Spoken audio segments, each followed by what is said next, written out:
Very well. It's always better to be a little early than late. I've never, once I went to an airport and they would not let me check in my luggage because I was too early, and that only happened once in my life. I couldn't believe it. Yeah. Good evening. Tonight is November 9th, 6 p.m. Pacific Standard Time. How's the time change affecting everybody? This is the Public Safety Commission meeting for the City of Desert Hot Springs. Mr. McVeigh, can I have a roll call, please? Commissioner Cross? Present. Commissioner M. Mitchell? Present. Commissioner Trejo? Vice Chair Lozano? Present. Chair K. Mitchell? Present. Thank you. And Commissioner Mitchell, can we ask you to lead us in the Pledge of Allegiance, please? I pledge allegiance to the flag of the United States of America and to the republic for which it stands, one nation, under God, indivisible, with liberty and justice for all. Thank you. Oh. All right. These chairs are weird today. Have we all had the opportunity to review the agenda? Yes, we have. Okay, cool. I'll entertain a motion to approve. I'll make a motion to approve. Motion made. Second. Second. Okay. Motion on the floor, seconded. Press one button. One button to move, the next second. There you go. Okay, please vote. Oh, there it goes. There it goes. Oh, guys. Moved by Kenneth Mitchell, seconded by... Oh, I thought I moved. Commissioner Cross? We're doing a vote. Just voice a vote. voice vote. Just say yes. 4. Commissioner M. Mitchell? 4. Vice Chair Lozano? 4. Chair Mitchell? 4. K. Mitchell. Motion passes unanimously. I'll fix it on the back end. Okay. That moves us to the minutes. Have we all had an opportunity to review the minutes? Yes. Yes. Okay. All right, very well. We'll take a motion to approve the minutes. I move that we approve the minutes for the October 12th, 2023 meeting. Okay. Motion Second the motion. and seconded.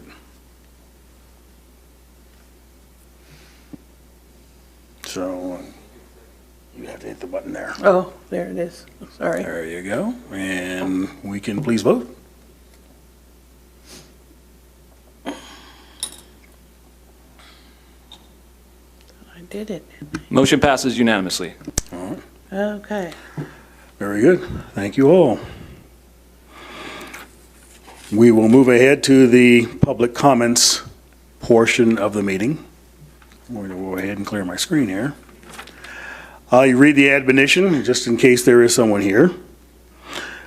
At this time, pursuant to the Brown Act, any person may comment on matters of general interest within the subject matter jurisdiction of the Public Safety Commission that is not listed on the agenda. Under the Brown Act, the Public Safety Commission should not take action on or discuss matters raised during public comment portion of the agenda that are not listed on the agenda. Comments are limited to 3 minutes per speaker. Speakers may not yield their time to others without consent of the chair. All comments are to be directed to the Public Safety Commission and shall be devoid of any personal attacks. Members of the public are expected to maintain a professional, courteous decorum during public comments. Please complete and submit a speaker card to the city clerk. You will be asked to state your name and city of residence for the record. Mr. McVeigh, do we have any speaker cards submitted? We do not, sir. Okay. Yes, we do. We're actually moving to another phase that is pursuant to the public comments. An introduction. Chief? Well, thanks, Commissioners. It's been great to see you tonight. As you may have seen on City Council meeting earlier this week, you're going to have a new fire chief. I just wanted to give you a little background on what that looks like. And so basically, over the last 6 months, the department has been trying to figure out a way to be able to facilitate very excellent service to the cities in the desert. We're growing like gangbusters. There's new stations, new pieces of equipment, new staff everywhere. And Chief White and I, Chief White is who I'm going to introduce you here tonight, who's going to be replacing me. Chief White and I basically had the division chief coverage for the whole desert. So I had the western half, he had the eastern half, and it's just too much work. We can't give the cities the amount of level of service that they need. So they hired an additional division chief for the desert, and the only way that we could make it work with all the different meeting schedules is for me to be reassigned to another location in the desert and for Chief White to be assigned to Desert Hot Springs. So this is my actual last meeting for Desert Hot Springs as the official fire chief, and I'll introduce you to Chief White. So Chief White has 22 years in the service. He's been mostly in Riverside, well, all in Riverside County, mostly in the desert. Chief White has a very wide array of experience in the fire service. He teaches on multiple different cadres. He has a ton of experience with the truck program, and so he's going to be a real good candidate to have here when the new Quint shows up. He'll be able to get that thing lined out in no time flat. So in his 22 years, he's served in the city of Desert Hot Springs as a firefighter. He's worked his way through the ranks. He's worked in the city of Moreno Valley, Palm Desert, Rancho Mirage, Indian Wells, and his last assignment was being the fire chief in the cities of Indio, La Quinta, and Coachella. And with the realignment, his responsibilities now will be the fire chief for Desert Hot Springs and the fire chief for the city of Indio. Our offices are right next to each other, so we see each other all the time. We intermix all of our issues that are going on in all of our different stations. So he knows everything that's going on up here. It's just going to take a little time for him to fit into the dynamics of the city, but I couldn't ask if I could handpick a person to replace me. This is your guy. So let me introduce you to Division Chief Brian White. Thanks, partner. Thanks, partner. Really appreciate it. I'm really excited, honored to be here. It's great to be here in the city of Desert Hot Springs. Like my partner said, we promoted to division chiefs on the exact same day. We were battalion chiefs together in the Cove communities. So a lot of the success that Desert Hot Springs has seen, we've been working on, just down the hallway and bouncing ideas off. So it is going to take me a little bit of time to get up to speed and just figuring out the flow. But a lot of the items that are already in progress, pretty familiar with. And then again, he's a great partner to have, and he's not necessarily going anywhere, just down the hall. Again, with our offices back to back, we're constantly bouncing ideas off of each other. And again, I'm just really excited and honored to be here and looking forward to getting up to speed and continuing the great work and the foundation that my partner started.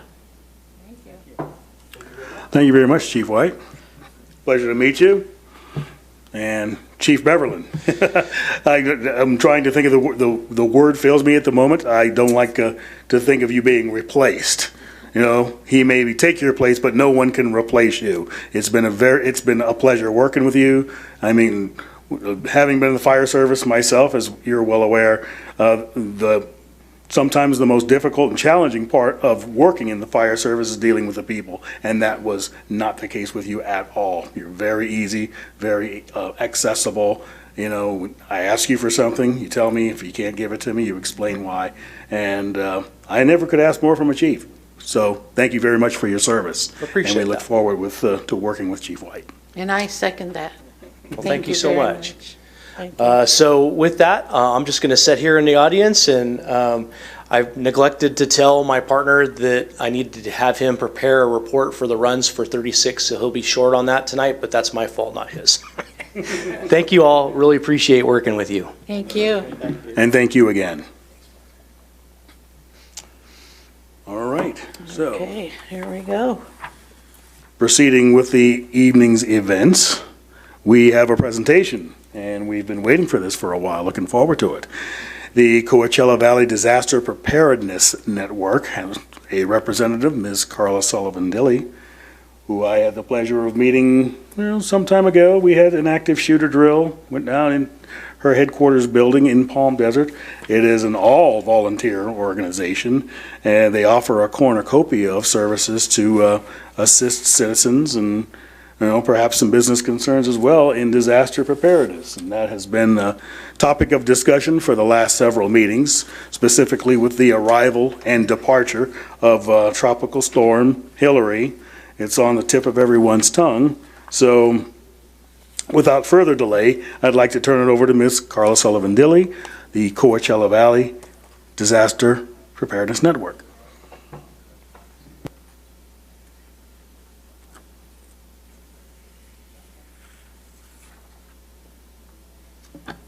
Like that? Okay. Well, thank you very much for inviting me to be here. My name is Carla Sullivan-Dilley, and almost as long as the name Coachella Valley Disaster Preparedness Network. And I worked for a city for 18 years, so I really have walked in your shoes, and I really respect what you do. The difference with a lot of you is you are volunteers. I was a paid staff at the time. Now I've been a volunteer for the last 6 years with Coachella Valley Disaster Preparedness Network, and I have about 29 other volunteers currently working with us.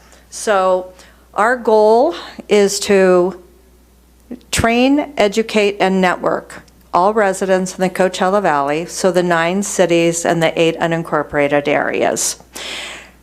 And it all starts with you. Each one of you.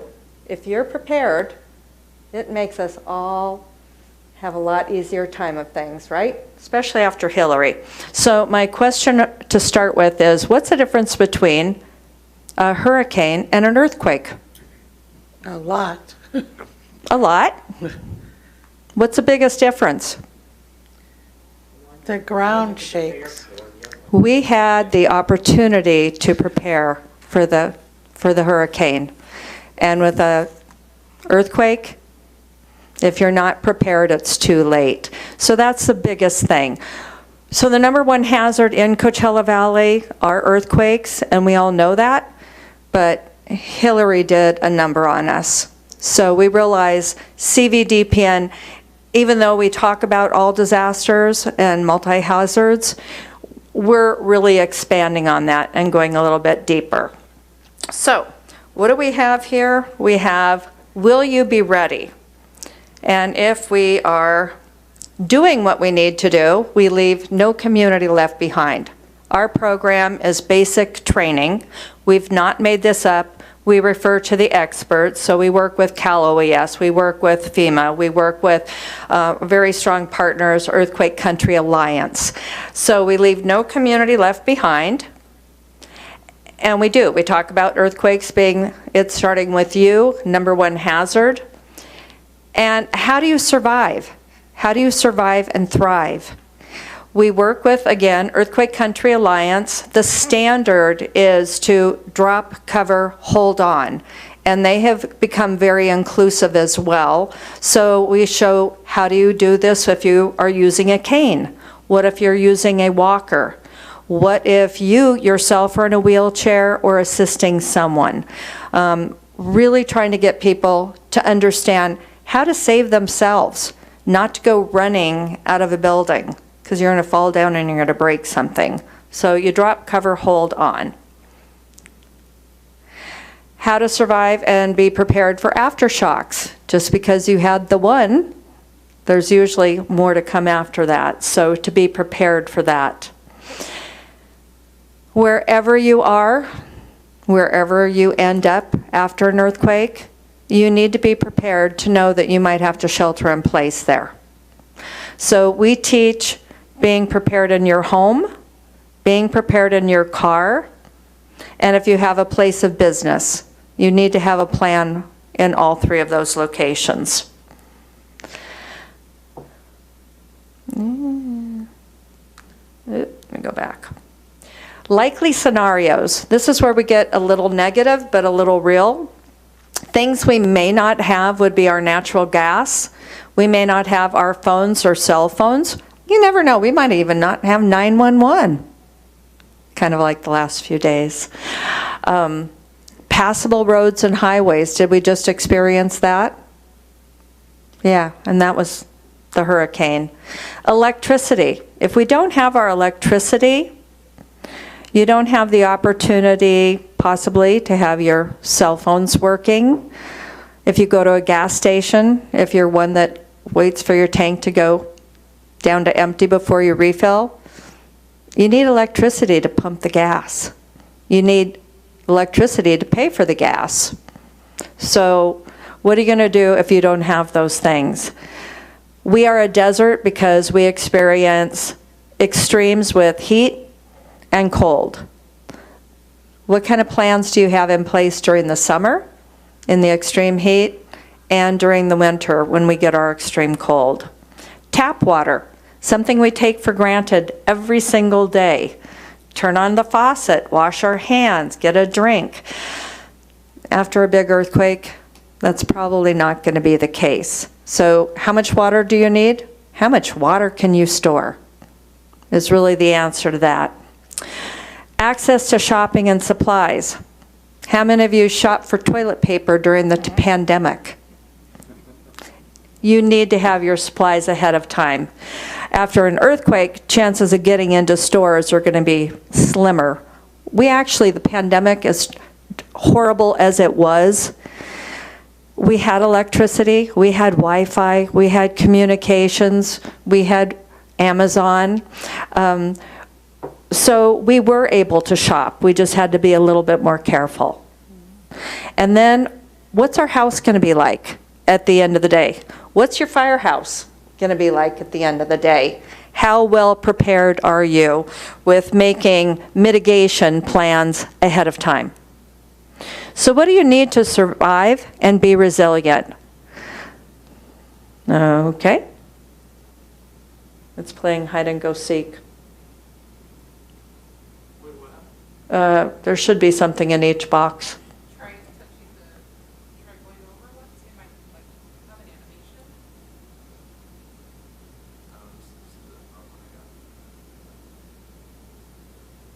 animation. Well, some of it I've already talked about. You need a plan, and you need to have a plan in your home with your family and your pets. You need to have a plan in your car because you could be one of those unlucky people stuck on the freeway. Maybe you're only 10 minutes away from home. That can be a long way on a 110-degree day, especially if you don't have gas and you can't run your air conditioning and you don't have any water in your car. And then again, if you have a place of business, I work out of the WRAP Foundation in the center of Palm Desert. It's only about 1.5 miles from my home, but it could be a really hot mile if I didn't have water and things like that to keep me going. So I have to be prepared there as well. I'm just going to pass. The next slide shows number 1. It does? Yeah, I can see the next slide. Oh, okay. All right. Well, we got where we need to be prepared. Having a ready-to-go bag. When we come out and we do our free education to residents, to Rotary clubs, service clubs, churches, nonprofits, what we provide them with is now we have them in English and Spanish. And it's your basic, inexpensive go bag. However, we provide it with a list of the things that you need to have in it. This goes under your bed, and you need things like shoes, socks, gloves, a light source, because if you have no power and it goes black, you're going to want to have electricity right away. So you're going to have a flashlight or a headlamp. You're going to need gloves. You're going to be able to find it if you're fortunate enough to be in bed when the earthquake hits, and pull that out. Get yourself set up for success. Within this go bag, we have other handouts that we provide that have more of your evacuation type of information. And all of this comes to you in English and Spanish. So after a presentation, people have some work to do to help start getting prepared. And why under your bed? Because you can find it. If you wear glasses, if you keep a flashlight by your bed, it's going to knock off in an earthquake, and then you probably won't be able to find it. But you will be able to feel under your bed the bulkiness, especially with the shoes and things like that in there, an extra pair of glasses. So that's very important. Having food and water for you, and any of you have pets? Anyone here? Animal lover? Do you realize that you are their everything? They count on you for everything. Their food, their water, their medications, their love, their walking, their tidiness. So I always go heavy on the pets. And you need to allow for about 2 weeks because you really don't know what's going to happen. And as much as our first responders would like to be able to get to you sooner, they're going to be busy. So that's why we do what we do, is to support first responders. The more prepared everyone in their communities are, the better they're going to be. You should have an evacuation plan for every room. I live in a very long house, so depending on where I am at that time, I will either go out through the kitchen and we meet at a tree that's out there, or if we're back by the bedroom, we would meet and go out the front door, if we can, by the mailbox. But you need to have a plan because you don't have time to waste, and you need to practice that plan. Make paper copies of important documents and/or put them on a thumb drive. We got a phone call at 3 o'clock in the morning that one of our neighbors' houses burned down. Just this weekend. Fortunately, they are prepared. They did have their documents stored elsewhere. And, you know, we had good response time, and nobody was hurt, but it did impact 3 to 4 of the houses. So the last thing you have time to do if your house is on fire is to go find your files. So you need to have them stored at least someplace besides your home. The other thing is having good old-fashioned handwritten notes. If your cell phone goes dead, or say somehow you don't have your cell phone, I keep my 12 immediate contacts in my phone. I keep it hard copy in my glove box, at my office, in my briefcase, and in my wallet. Because I was at a place one point where I didn't have my phone and someone was passing and they said, "You can use my phone." And I said, "I don't know everybody's phone numbers anymore."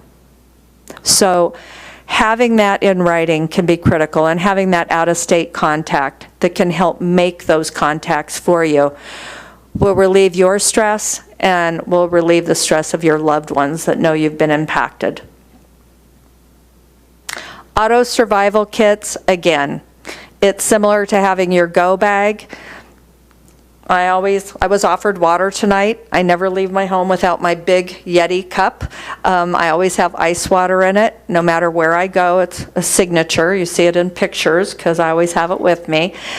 You should all have water in your car with you. And you should have some protein sources, not that you're planning to eat them right away, like canned or jarred nuts, beef jerky, or something that's okay for you to consume because you don't know when you might get stuck. And then a lot of these are just some of repetitive, having gas in your car. That's really important. And making sure you always have some cash with you. So this is a ready-to-go bag. Again, English and Spanish, that's provided in the bag so that people can go home and they can start getting prepared. Always being prepared to shelter in place. What would you do if you couldn't be in your home? What would you do if you had to live in your car? Do you have some of the folding blankets and things like that? You need to think ahead. It's cold in the winter, but it's hot in the summer. So what might you need to have? Food, glorious food. Anybody like to eat? Admit to it. Yeah, food is good. So you need to prepare foods, again, and buy things that you would like, and make sure that you're just rotating inventory, and then again, make sure you have a handheld can opener, because those electric ones don't work really good without electricity. Water, I can't emphasize enough about water. When people get dehydrated, they get sick, they get sicker, and then they can actually pass. We can all help people get water and make sure that you have it. And there's a variety of ways to store water. But the biggest thing is people ask, how much water should you have? How much water can you handle in your home? What kind of nooks and crannies can you find where you can store water? Again, stashing cash. If you just walk around with a credit card and the ATMs aren't working and the stores that might be open, their equipment isn't working, cash works. But you really don't want to give them a $20 bill for that one bottle of water. So you need to think ahead and break it down into smaller bills. Securing your space is critical. This looks like a wild party or maybe an earthquake. It doesn't have to look like this after an earthquake. One of the #1 causes of fatalities that are caused from earthquakes are objects hitting people. So from cabinets as well as furniture. So that is something that you can take care of ahead of time. Precautions you can take. It used to be that it was a mystery to find all the equipment for fastening, the straps and all of that. Now you can find it all at Home Depot, Lowe's, Ace Hardware, and good old Amazon. So a lot of this, it's not that expensive and it will help save lives.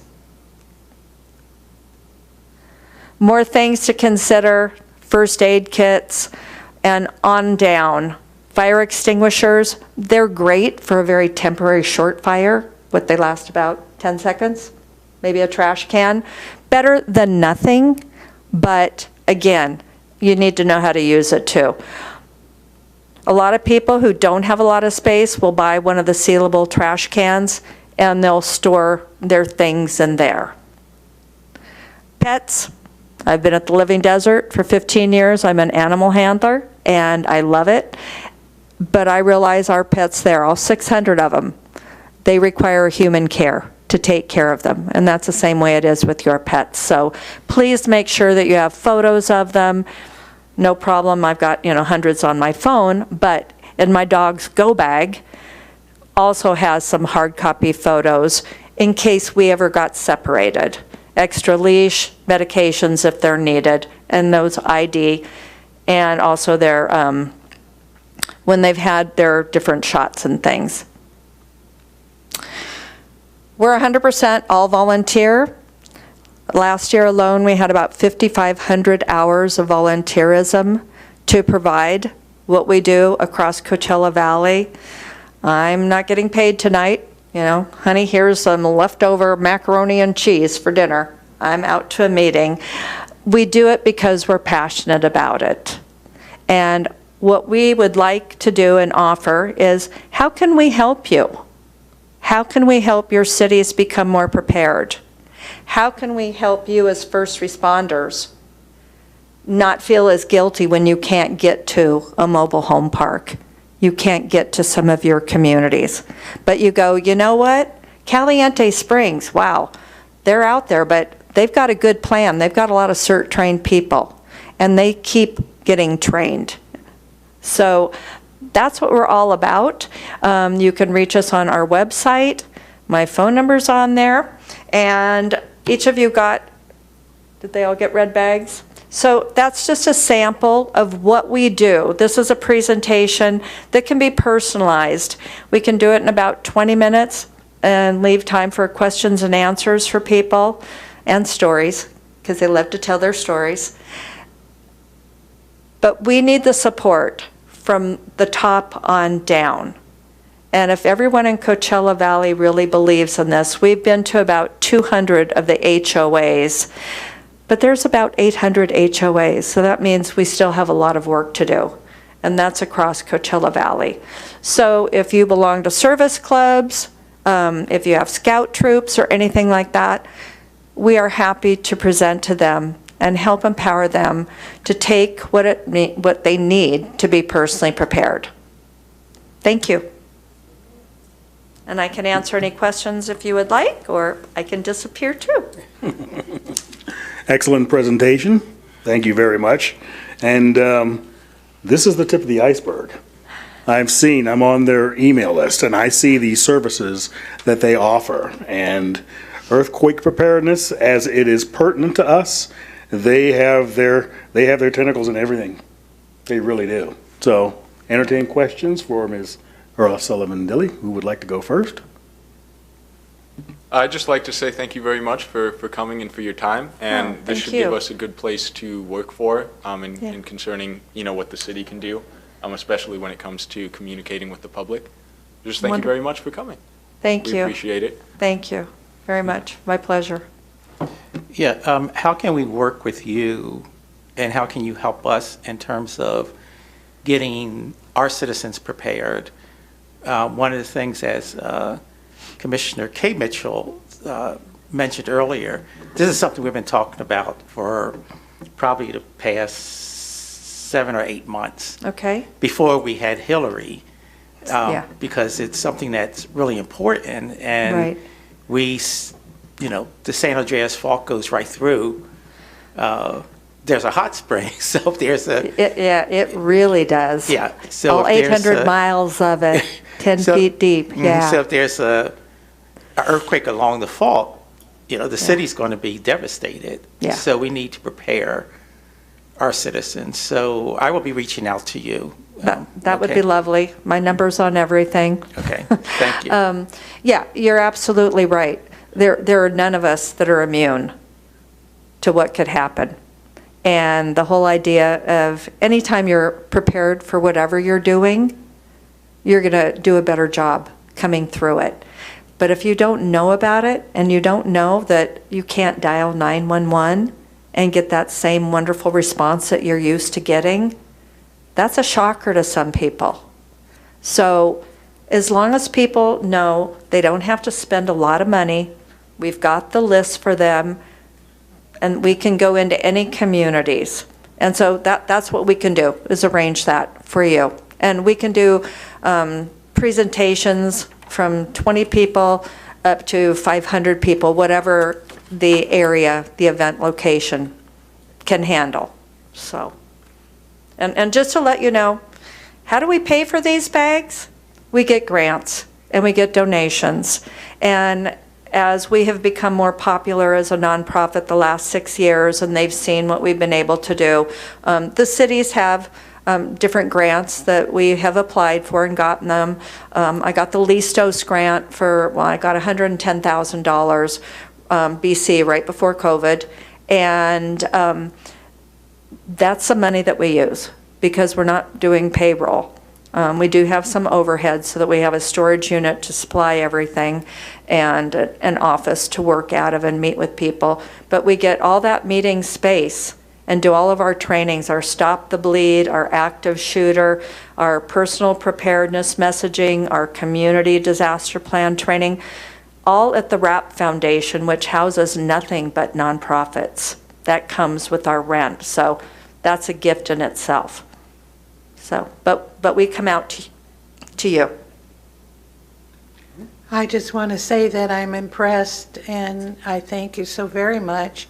It has come so far since I've been here in 1963 that Wow. this is amazing to me, and Yeah.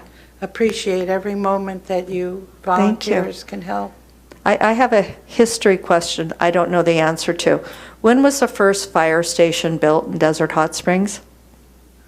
Oh, that was before 1963, yeah. Don't know the answer to that. I was told, and I haven't done the research, that in the year 2000, was there a fire station here? In 2000? Yes, yeah. Okay. I was told that Sunline Transit helped the residents on this, we call this the north when you live on the south, help pull together the volunteers to start preparedness plans because there was maybe only one fire station for this whole area. So, Well, I can recall in the 70s and 80s, because I knew everyone, right, that there was a fire department. okay, So, okay, yeah. great. All right. Any other questions? Anyone, our first responders, how we can assist you? No, ma'am, you covered it all. Okay, all right. Well, thank you very much. Okay. I'm personally interested in CERT training. It would probably get me back involved in what I used to do, the more the hands-on style of preparedness and assistance. Yeah. And I understood that, I thought Jim Henson, it was at one point the leader of that program. Chief Shaw, would you know anything about that? I think he was, but it was before I got here. Was it before you got here? Yeah. Well, I better not say how new I am to this city, but definitely interested in that for my own Okay. edification. If we can probably get back in touch with you through your email or your telephone number. CERT is an amazing program, and that's what we guide, Community Emergency Response Team. It's a 20-hour training. And CVDPN does not do the training. It all comes to us through Riverside. And they have all of the trained instructors. They write the grants. And then it's done within each of the cities. So I can put you in contact, or do you still have Ana Gutierrez? Is she an No. emergency management department person assigned to Desert Hot Springs? 20 hours? I'm not familiar with the Okay, name. she would be the person to go to, but I can put you in touch with the people on how to get it set up out here. Perfect. No, we definitely Happy. appreciate the help. Okay? All right. Any other questions? Okay, well, Okay. why don't we do this? So thank you very much for your presentation. Why don't we take about a 5-minute recess to give her the chance to take her equipment down? And we can reconvene at, good old Apple, 6:42 and proceed with the rest of the meeting. We stand in recess until then.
Okay, it's 6:42. I'm very pleased with the presentation that just concluded. And I know for myself, I would not mind at all being a member of her volunteer cadre. All volunteer. You put this together. Right. Very impressive. Okay.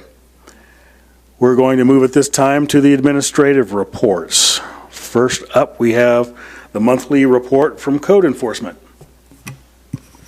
Good evening, Commissioners. So for the month of October, Code Compliance had 181 service requests, issued 105 courtesy notice of violation, 77 citations totaling $172,600, removed 91 shopping carts from the public right-of-way. We also updated the vacation rental regulations in the month of October, which have garnered a lot of attention, obviously. People are concerned on both sides. One of the most significant updates would be that we have presented limitations on the total number of permits that will be issued. So it's two-pronged. One is that there'll be a cap on the number of permits that we can issue, and that is going to be based off of 4% of the total number of housing parcels. And then the second part of that is that there will be distance requirements. So there will be a 500-foot radius distance requirements between vacation rental permits. And I'd be happy to answer any questions. Questions for Code Enforcement at this time? Good. I am always impressed with the before and afters, you know. People work hard to do that. And you're talking about Airbnb, correct? Or Correct, vacation rentals. yeah. What do you do? We have one right behind us some night when we hear Spanish music all night long, loud, and they're having fun. And I would never want to interrupt that, but sometimes it is a little out of hand. And do we call you? Or So you call currently the non-emergency dispatch number, that's 760-329-2904, option 2. And depending on who's on shift at the time, they will dispatch either a patrol officer or a code enforcement officer. Oh, okay. Thank you. Yeah, I hate to do that, but some nights it's, you know, our dogs can't take it either, you know. Yeah. So, yeah, thank you. Thank you. Thank you for your report. I just wanted to bring to your attention that on one of the Facebook pages for the city, someone posted that there's a lot of trash behind the Rite Aid parking lot, and the individual went in and, you know, mentioned it to them, and they said, well, that's not our responsibility to clean it up.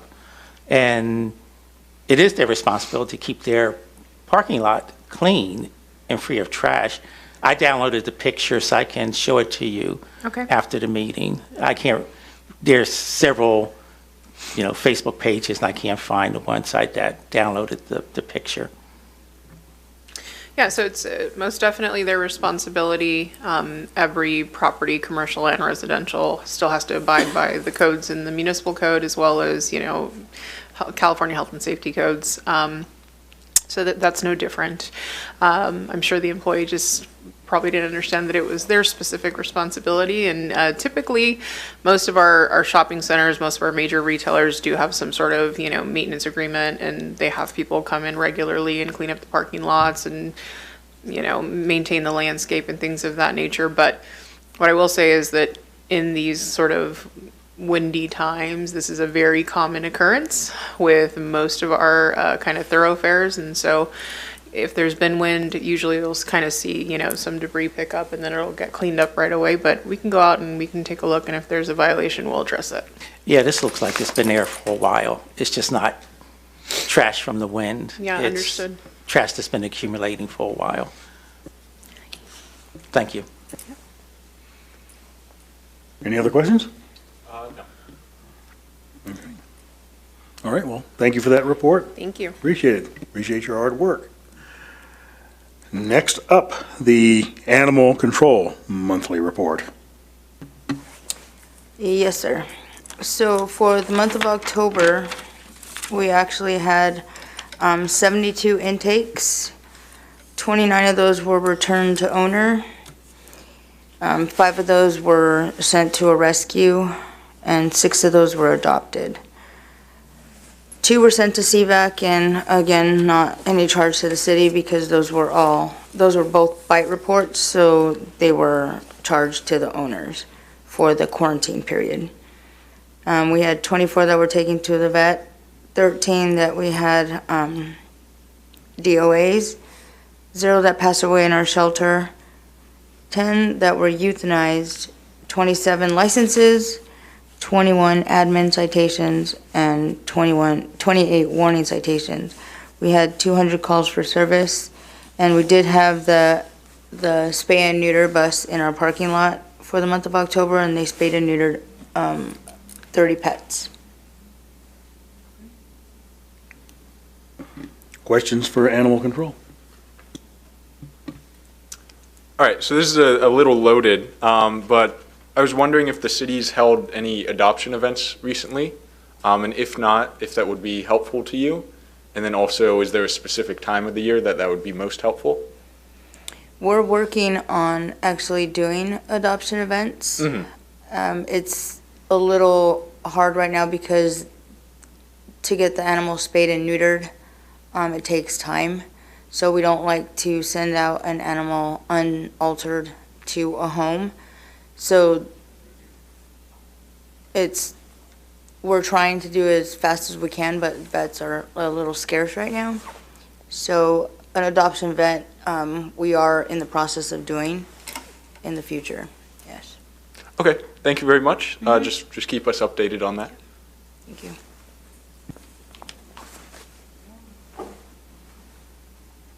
Well, I can vouch for the challenge of spaying and neuter animals. I'm an aspiring customer of the Animal Action League bus, and I was attempting to get an appointment made for a new addition to my household.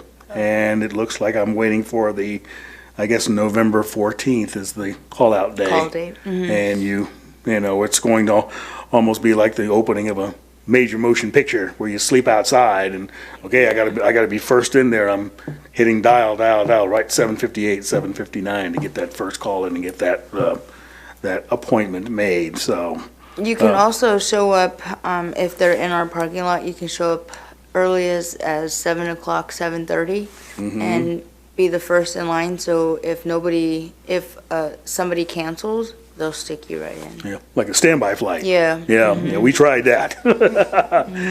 Everyone was punctual, everybody showed up, but the service is appreciated, as is your work as well, so thank you very much for that report. Thank you. Okay. We would like to hear from, are we still going to hear from Chief Beverland this time? No, it is our new chief that gets to stand in the batter's box for the fire department report. Good evening, Commissioners. For the month of October, there were a total of 413 responses within the jurisdiction. So there was 26 false alarms, 322 medical emergencies, 8 other type fires, 10 public service assists, 1 residential fire, 1 rescue, 2 ringing alarms, 5 standbys, 23 traffic collisions, and 5 wildland fires. As far as the responses and how they shook out, of that 413, 322 were within the jurisdiction of Desert Hot Springs. For your mutual aid, a Desert Hot Springs resource responded outside of the jurisdiction 115 times. However, you received 242 responses from other resources outside of Desert Hot Springs into the jurisdiction. Your average response time was 5.26 minutes, and that concludes the report for the month of October, and I'd be happy to answer any questions. Any questions for the fire chief? The new fire chief. Well, first of all, thank you very much for being here. And just one quick question. What would fall under the public service assist incidents? So our public service assists, we recently went to it's emergency medical dispatching where we triage our calls. So based off of what your 911 caller is telling you, it falls into over 5,500 different call type categories. So our public service assist are things like a smoke detector is chirping, or, I got locked out of my car. There's a bunch of other call types. I'm trying to think off the top of my head. Assist a party back to bed. So we do that a lot of times where they've fallen, there's no medical emergency, they're not actually hurt or injured, and they just kind of need assistance getting to the couch or the bed. That would be a call type that would fall under the public service assist. Thank you very much for the clarification. I'm good. Yeah. All right. So, the denotation rescue as opposed to public service assist and medical, what would constitute a rescue in that regard? So again, it's we're taking 5,500 call types and we're condensing it down into a consumable format. So our rescues are things like you had a hiker that's stranded out in the hills, or there's a vehicle that goes over like a roadway where we had to set up a rope type system. Those would fall under the rescue. Okay. It'd be interesting to me because PD is switching over to the NIBRS reporting, and you have the 5,500 calls that you're doing is to see just who has the more categories that we have to distill and interpret as to what call fits under what response and, the legality of it all. So I'm curious. I want to see that. I'd like to see those cards at some point. I know we had fire dispatch come out. I was not available. I saw the recording of their presentation, but at some point I'd like to take a look at that. Yeah, it's quite interesting when you look at the 5,500 call types and then how it breaks down. Each one of those call types comes with a corresponding card. So at our Civics Academy last night, we gave a presentation on kind of the EMD process of it, and it's a reenactment of a child drowning.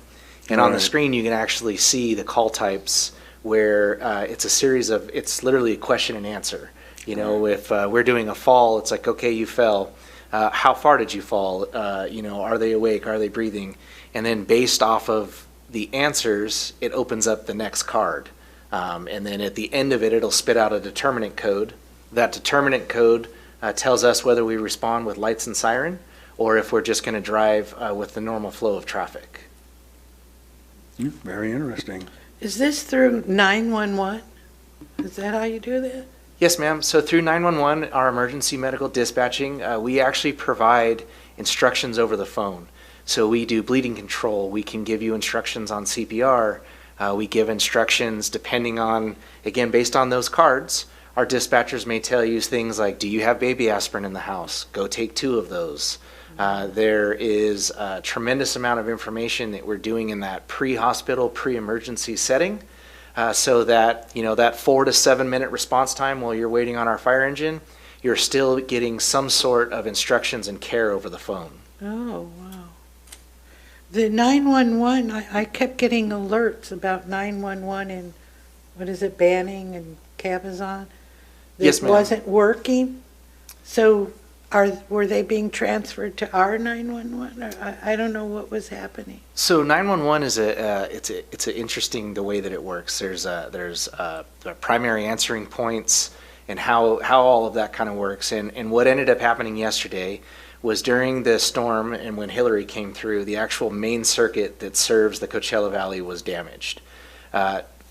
Recently, there was some tampering with that circuit where they went in and they fixed and the soil was fresh and easy to access. And there was some tampering, and that's what ended up causing the issues with the 911 systems. So what you saw last night on a lot of the city social media pages was an actual, we call it a 7-digit. So an actual 7-digit number that you would call, and that bypasses the 911 circuit and actually rings a phone in the dispatch center.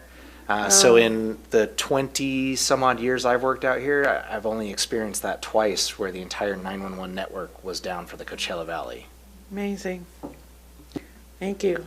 It's good to know. I mean, everything is covered. you know, and I feel very secure, even in 1963. We had fun. No. Okay. Thank you so very much, and welcome. Thank you. Okay. We do appreciate the redundancy, so thank you for that report. Okay. That brings us to law enforcement, the police department monthly report. All right, thank you and good evening, everybody. So you have the stats, the crime stats in front of you. I'm just going to make a couple of notations on those, a comparison from October of this year to October of last year.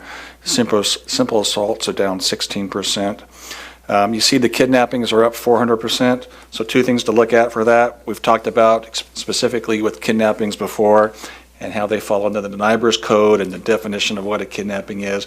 So one, the difference to 400% is a difference between 1 and 5, so it's not like, you know, it's 100 kidnappings. And then 2, there's a lot of different things now that fall under that kidnapping definition.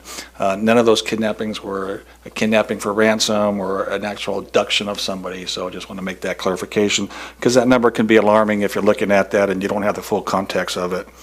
Our burglaries, we're up 20%, but that's just one burglary. So it's 6 for the month of October this year, and it was 5 for last year. So again, it's a big number percentage-wise, but when you look at the actual number, you need to put that into context. And then our larceny offenses were down quite a bit, about 68%, and motor vehicle thefts were down quite a bit, just over 70%. In terms of the patrol numbers, they're pretty consistent to what we've seen throughout the year. About just over 3,400 calls for service for the month of October, just over 1,000 contacts by officers for business checks, traffic stops, pedestrian checks, and just under 100 arrests. You see in September and October, the numbers are a bit higher, both for mainly proactive activity. In September and October, between the 2 months, we did some specialized details, specifically along the Palm Drive corridor, but throughout the city. And we were just focusing on the illegal loitering, narcotic activity, vandalism, that type of thing. So their officers were out there. We put out some extra proactive teams, so they weren't necessarily bound by radio calls. That gave them some time to go out there, do some proactive work, and make some extra contacts during that 2-month period.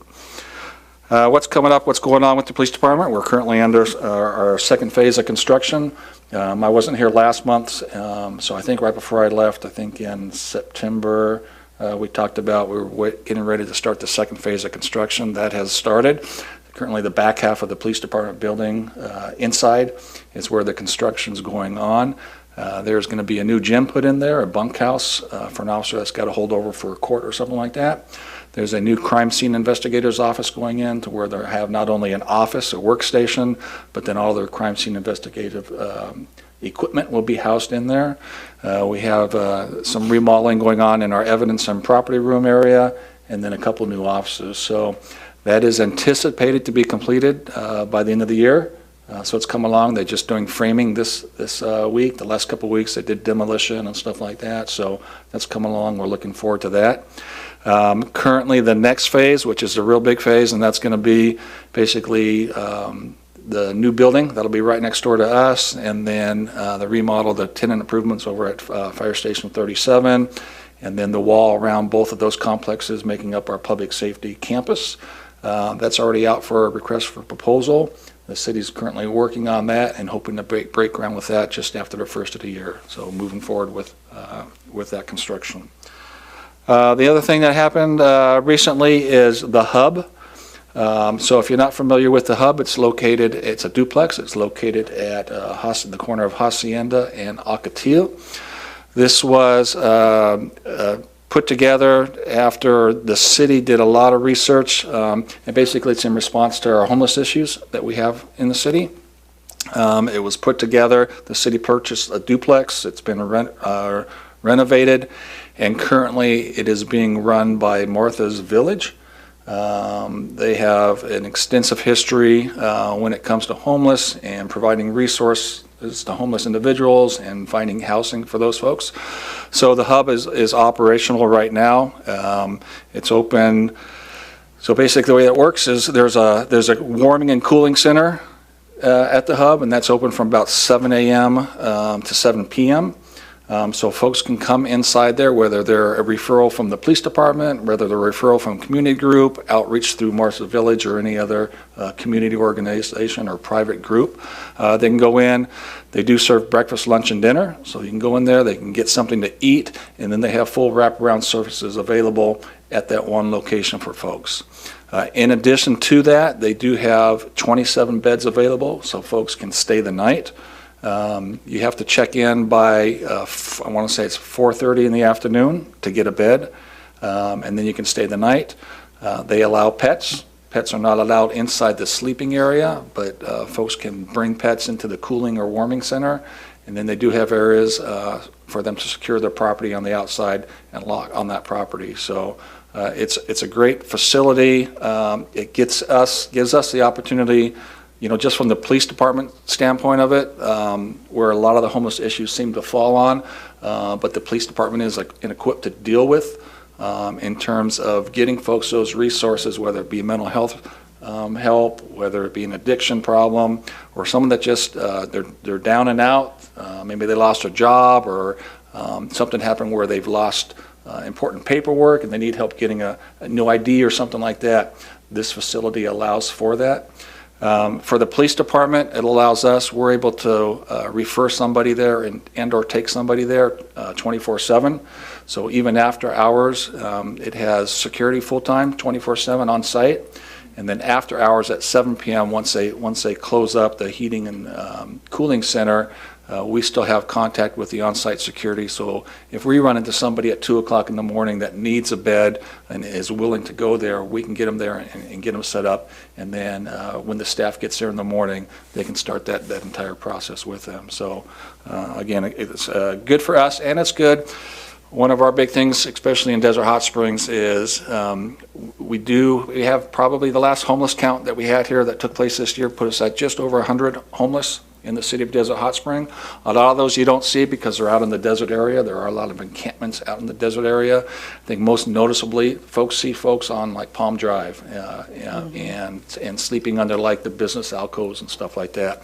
And especially after Tropical Storm Hillary that came through, prior to that storm, we had gone out, done some outreach, telling folks, especially that were unhoused and living in the desert, hey, come out of the desert, come under these shelters here, because we are expecting some issues, obviously, with the weather, and then they just kind of tended to stay there and stuff. So this allows us the opportunity, one, to get folks the resources that want it, but then on an enforcement side of it, if there's someone, because there are some that's the lifestyle that they want to live, and that's completely fine, but there's still rules that they have to follow if they choose to live that lifestyle. So if they choose to live that lifestyle and not take resources, yet violate the law, then it gives us an opportunity to take enforcement action, which for us is really a last resort. Our first priority is to get folks those resources, get them permanent housing, into those folks that can help them with that and those wraparound services. So again, it was a lot of work put on by the city, and it's great that we have that in the city now. And the other part is it's for the city of Desert Hot Springs. It's not for other cities to bring folks from their cities into the city of Desert Hot Springs. Certainly that could happen. You can't stop it all, but the focus of it is for the community and the residents of Desert Hot Springs. Great. Let me see, what else going on we have for you.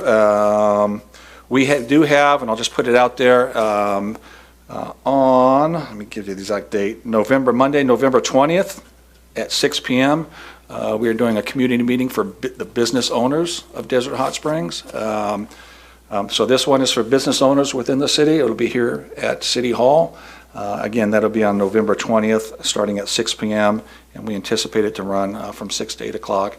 And that's with the police department and business owners. And then our next one that we'll do will be for community groups. We're also putting together a Citizens Academy. The chief and I are working on that right now, and we anticipate just after the first of the year, we'll have some more information for you on that, that folks can come and sign up for Citizens Academy through the police department.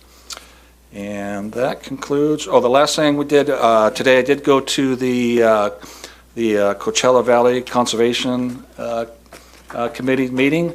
If you weren't aware, for about the last 3 years, we've been in partnership with CVCC to help with the conservation lands that are within the city of Desert Hot Springs. Our partnership with them, we put together an MOU. They purchased us. You've probably seen it at some of the city events. Our Ranger Polaris, which is that off-road vehicle. And then we have officers that patrol those lands as an extra duty, but it's reimbursed by CVCC for officers to go out there, and they're basically looking for illegal dumping, illegal shooting, abandoned vehicles, that type of thing. So for the last 3 years, we have done that in partnership with CVCC. Our MOU expires at the end of December. So today we met, and the CVCC Commission agreed to renew our partnership and our MOU for the next 2 years, so we'll be able to keep that program going. So, and that concludes my report. Questions for the police chief? I do. Going back to the hub, how long can they stay there? So Martha's Village does it, and they try to move people out of there pretty quick. So again, you have to check in every single day at 4:30. So if you're there one day and you don't check back in the next day, then there's no guarantee that you'll get your bed, although they have not reached capacity to those 27 beds since they've been open for the last couple of weeks. And then what they try and do, and I want to say it's just like a 30-day max, and then they try to move them to more permanent housing. They may move them to their Indio facility, which is a more permanent housing structure, and then into some permanent housing. If folks go there and say they end up getting a job and they're still working there, staying at the hub here, the staff will, as long as they provide proof of their work schedule, hold that bed for them. So say they're working till 5 p.m. and they can't get to the hub, nice. they will hold that bed for them, obviously because they have a job and they know they can't get back in there. So they're really willing to work with them and make accommodations, again, really to get folks on their feet and up and out of there and stuff. One more question. When someone does want to go there and you assist them, you know, a lot of the homeless have their whole home with them in a cart or Sure. something. Do you allow that? Do they allow that to stay with them, or? Yeah, they do. So on the outside, on the property, there is secure storage that they can put their belongings in, and then it gets a lock, and they get the key to the lock, so they're the only one that has a lock to it. Good. And then inside in the rooms, because obviously inside it's limited in space, they do have like a little storage box that they can have some personal belongings that they'll need, you know, for the night or to shower or something like that, that they can take inside the facility with them. Okay, I guess one more. Do you provide, you know, shampoo and body They soap? provide everything there. Wow. They provide everything That's there. great. That's really nice. Because, you know, if 27 beds, if they were full, you know, one person will make good for themselves. You know, it's all a long, long road. Absolutely, yeah, it's a long road for the individual to get to that point. One, to first accept help. Right. That's a process in itself. But Martha's Village is, like I said, they're very good at what they do, as are other organizations. So this really gives us some teeth, if you will, to help folks and get them up on their feet. Thank you. This is wonderful. Thank you. Other questions? I would just like to thank the chief, deputy chief, mayor, city staff, as well as councilperson Nunez, who attended the Diversity DHS Town Hall meeting on November 30th. It was very informative. It was a great meeting. And I would recommend that when we know of these town hall meetings like the one that's coming up with the business community, that one or two of us should at least be there to attend those meetings when they have them. That's not a bad idea. Okay. And this is just a little issue that has come up since some of the roads are closed.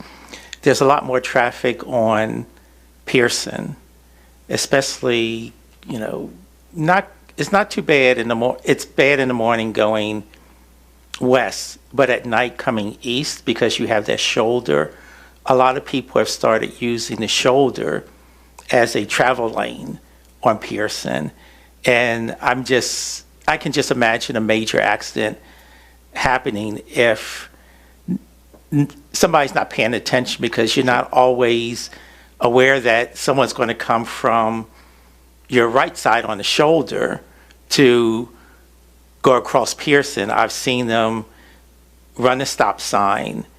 So, I just wanted to bring that to your attention. I mean, it's something that, we're going to have to deal with for at least the next 4 to 6 months until till Dillon and Indian Canyon opens. But, I think it's just an accident waiting to happen. No, thank you. And yeah, just to remind folks, obviously, as you mentioned, things are in the works. Repairs are being done, but it does take a while. And just kind of something I forgot to mention, but I'll mention because it kind of falls right in line with that. We do have a full-time traffic officer, so I'll give him that information. And in fact, this officer, he's currently finishing up, well, today's Thursday, so tomorrow's his last day in his motorcycle training. So you have a full-time motorcycle police officer in the city of Desert Hot Springs. So he'll be focusing strictly on the traffic stuff. And for a traffic officer, the morning and evening commutes, the commutes to school during school time and stuff, those are some of the busy areas and where they focus their time, so I'll make sure that he's aware of that information. Any other questions? No? I was going to ask you how your staffing was, and you just mentioned the motor officer, and what's the total population of the police department as we stand today? Yeah, we're looking fantastic, and I'm going to give you a but. So we're at full staff, but so we are staffed, budgeted for 33 officers. We just hired on one new officer. She started, it was last week or about 2 weeks ago. She's number 30. So that obviously, when I say but, we have 3 spots left. We have 2 of our current community service officers that are going to the police academy in January. And then, even though Stephanie's not happy about this, we have one of our animal control officers that is going into the academy in October, next October. So we're working on replacement for Stephanie before we steal him away. But those last 3 spots, we are holding for those folks as they go through the academy, which puts us at full staffing. Excellent. Yeah, that's good news. I just wanted the corner I'm talking about is Pearson and Little Morongo. Okay. That intersection there. I've been through there, yeah. Yeah. Yeah, no, yeah. I've noticed it too. Do you happen to interface with the, I know there's a singular crossing guard at Avenida Jalisco and West that assists students and checks traffic For as school. Heading into where Bella Vista and Painted Hills Middle School are. I was made aware within the last week that there was a traffic accident, and I believe it was at the intersection of West and Mission Lakes in that area. And I do know that in the afternoons, particularly when the middle school is dismissed for the day, that many children choose to walk down West Drive, and they go to the Sunline Transit stop there, and they board the transit buses to go home, presumably. Has there ever been any thought given to placing a crossing guard at that intersection, or would you know anything about that? I'm not familiar if there has been. The ones that we have are strictly at the locations at the schools. I don't know, and I'll have to check if there's been any talk prior, but there hasn't been in the time that I've been here, so it's certainly something I can look at and see if that's something that would work up there. But they are placed at spots where we have the highest concentration of the kids being dropped off, picked up, and crossing the street. Right. I'm not far off of Mission Lakes myself, and I sometimes refer to it as, runway 90 East. People are trying to get airborne as they come up that hill, and, I've tightened my throat a few times as I've watched the children cross that intersection. So it would probably be worthwhile to see what we could do to make that intersection safer. Okay, that's the only question that I have. Thank you very much for the report. Congratulations on the acquiring full staffing and the expansion to follow, hopefully. Okay. That brings us to the commissioner reports. Anybody who volunteers can take a step forward. I can just say that I've asked all my questions that I had thought about, so I appreciate everyone, and we're going to miss you. Indeed. Chief Pepperlin. Thank you. Anything else? Mr. Cross? Yeah, so just one thing I had been thinking about and I've heard about from community members. In certain areas of town, there's concerns about people speeding through on certain roads, and you've even mentioned that. I think it might be in our interest to maybe discuss or establish a period for public comment to maybe see about implementing like speed humps. So speed humps, that would be like those that are on West, right near the old library area. And those are much less of a nuisance than like a speed bump would be. And those mainly just ensure that people are going slower, like 30 or 40, but don't have to completely stop like with a speed bump. So I think it might be worth looking into those items. Okay, I know the last time that it was brought up, the speed humps were installed along the perimeter of Tedesco Park. And there were actually people that came back to the city. The amplitude of the humps themselves was such that cars were bottoming out on them, and they thought it was excessive that they were made of that size. It's definitely something to look at. It's probably something that we would contact Mr. Porras about. That goes down with Public Works, and seeing if we could go ahead and identify other areas of the city where we could put those in and get people to slow down. Yeah, and I would agree some are more well implemented than others. And so we would just want to make sure that that is what's being done. Right, not ones that are excessive or in areas where it's not needed, or that are excessively large that it can create issues with cars, or even like noise if, let's say, you have a trailer going over it, for example. Yeah, I know for a fact in Palm Springs, on Via Escuela, west of Gene Autry, heading out into the districts there, they have the type of speed bumps that we implemented back in the city of Belmont before my retirement.